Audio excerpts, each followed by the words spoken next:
Proses penetapan hasil pemilu 2024 telah dilakukan oleh KPU Palembang.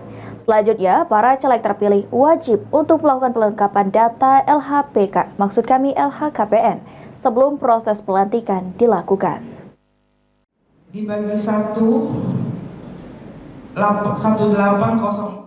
Komisi Pemilihan Umum KPU Palembang melakukan penetapan terkait hasil pemilu 2024, di mana Partai Nasdem berhasil menjadi pemenang di Kota Palembang dengan meraih 9 kursi dan berhak duduki kursi Ketua DPRD Palembang.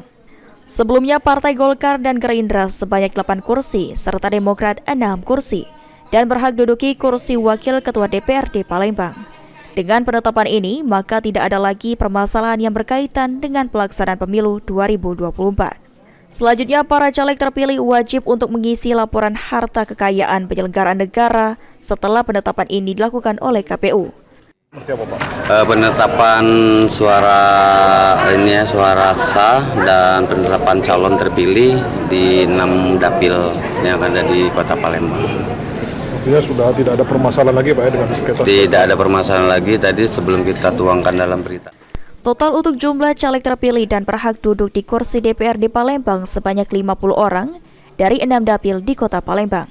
Firman Hidayat, PAL TV.